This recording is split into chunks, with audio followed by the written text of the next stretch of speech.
فصل چہارم در مکروہات وضو، چوتھی فصل وضو کے مکروہات کے بیان میں۔ آب اندر دہانوں در بینی بکفے چپ کراہیت بینی، آب پانی اندر میں دہان، دہان منہ کو کہتے ہیں واو، اور در میں بینی ناک کو کہتے ہیں، دہان منہ بینی ناک۔ اچھا بینی یہ اگر فعل ہو تو دیدن دیکھنا، بیند مضارع، پھر اس کا معنی ہوگا تو دیکھتا ہے یا دیکھے گا، لیکن یہ اسم ہے، اور جب اسم آتا ہے تو یہ پارٹ آف باڈی میں سے ناک کو کہتے ہیں۔ با ساتھ کفے چپ، کف ہتھیلی یا ہاتھ، چپ بایاں، کراہیت مکروہ، بینی تو دیکھے گا، یہاں پر بینی وہی فعل آ گیا۔ پانی منہ میں اور ناک میں بائیں ہاتھ سے تو کراہت دیکھے گا، یعنی ناک میں اگر پانی ڈالنا ہے ناک جھاڑنے کے لیے تو پانی دائیں ہاتھ سے ڈالنا ہے، ناک کو بائیں ہاتھ سے جھاڑنا ہے۔ اس طرح کلی کرنے کے لیے جو منہ میں پانی لینا ہے یہ بھی دائیں ہاتھ سے پانی منہ میں ڈالنا ہے، اگر بائیں ہاتھ سے ڈالیں گے تو یہ مکروہ ہوگا۔ آب بر روے سخت تر کردن، عورت خیش را نظر کردن، آب پانی، بر پر روے چہرہ، پانی چہرے پر، سخت تر بہت زور سے، کردن کرنا،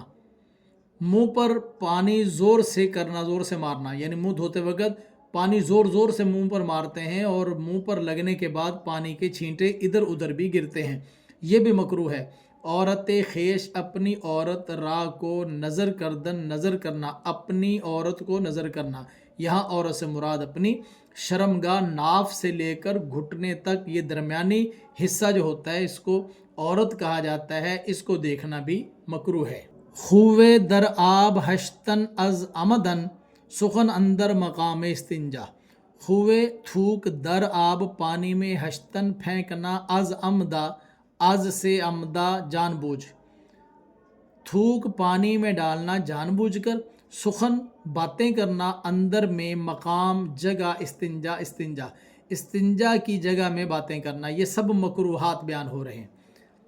پانی میں جان بوجھ کر تھوک پھینکنا بھی مکروہ ہے، اور استنجا والی جگہ پر باتیں کرنا بھی مکروہ ہے۔ ور تو بینی براست افشانی، درمیان کراہیت مانی، ور اور اگر تو بینی ناک،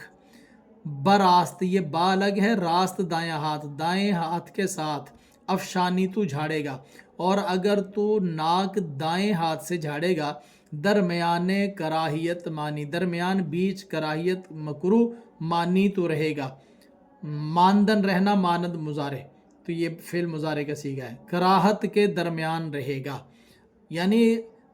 جو ناک کو جھاڑنا ہے وہ بائیں ہاتھ سے جھاڑنا ہے، جس طرح پیچھے گزرا نا کہ دائیں ہاتھ سے پانی ناک میں ڈالنا ہے اور بائیں ہاتھ سے اس کو جھاڑنا ہے، تو اگر ناک کو دائیں ہاتھ سے جھاڑے گا تو یہ مکروہ ہوگا۔ ہر کے این شش کراہیت داند، دائم اندر رفاہیت ماند، ہر کے جو کہ این یہ شش چھ کراہیت مکروہات داند جانتا ہے، جو کوئی یہ چھ مکروہات جانتا ہے، دائم ہمیشہ، اندر میں رفاہیت فائدہ ماند رہتا ہے، ہمیشہ فائدے میں رہتا ہے۔ تو اس